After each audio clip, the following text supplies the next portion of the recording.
Good day, my name is Erlene Legaspi, and in behalf of my group, I will present to you our case study entitled The Effects of Improper Waste Disposal on Human Health. So in this study, we all know that waste is one of the major contributors why we're experiencing climate change. Improper ways of disposing waste is one of the major contributors in increasing number of carbon dioxide, which affects the temperature in our planet. Many households didn't mind the effects of this way on their health. According to IPCC, or the Intergovernmental Panel of Climate Change, co-chair Prayardashid Shukla, our lifestyle has a big impact on our health and well-being. It means that what we do on our environment will definitely go back to us. If we do great things, therefore it will be back according to the plan.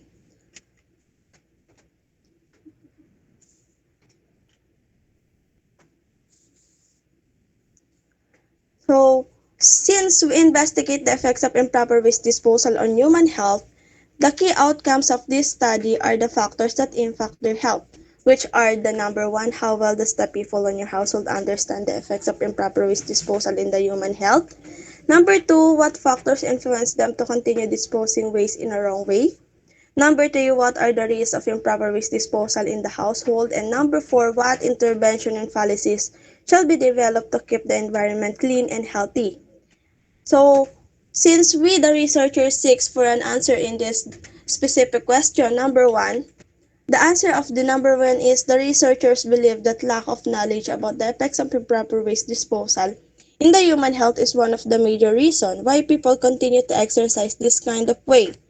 Most of the time, many households didn't think that those kind of living might affect their health, especially the junior and senior in the family, since they are prone to the disease because of the weak immune system, and the household must take responsibility in disposing their waste. Number two, according to Greenway Solution, there are four factors that influence them in disposing waste improperly.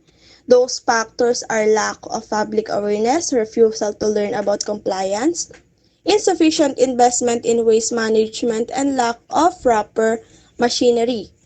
So, in number three, the researchers believe that the members of the family are aware about the risk in improper waste disposal, yet they did not exercise what is right in disposing waste due to the lack of materials, lack in place to bury their garbage, and many factors that can use to do what is right in environment. Also, laziness. This is one of the contributor in the improper waste disposal, since because of their laziness, they didn't realize that it become worsened as the day goes by. So this number 4 will be answered on the recommendation part. So let's now move to the data analysis. So in this table, we can see that we have a total of 27 respondents. The 5 respondents are ages from 1 to 15 years old. The 12 are the ages from 16 to 30 years old.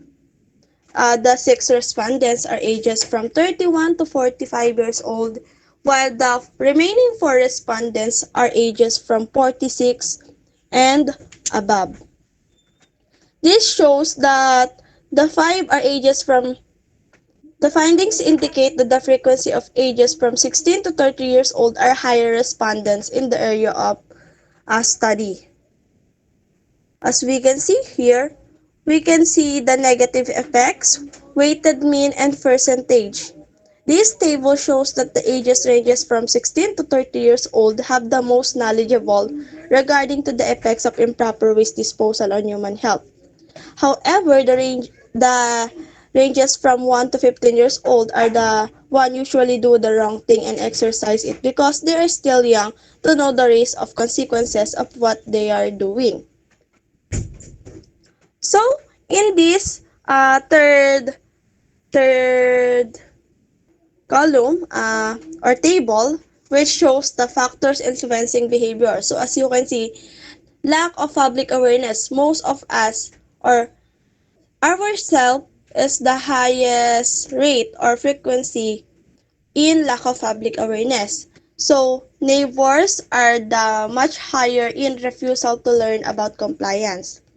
while insufficient investment in waste management, which is self. Self is got the highest frequency, while the lack of proper waste disposal is the parents. So, another table that shows risk of improper waste disposal, most of us, our individually, we lack of materials, and lack in place is friends. Friends is one of the major, major contributor why we lack in place. Laziness, most of the reason of laziness is ourself, because sometimes we are we are lazy to do things that is useful to our environment. So we have here a recommendation for researchers. So we can see this to develop and keep the environment clean and healthy in three ways. So as a researchers, we need to spokes out. If you think that your household do the wrong way in protecting the environment, then educate them. Use your voice to educate everyone. This will help them to realize about the things that they exercise.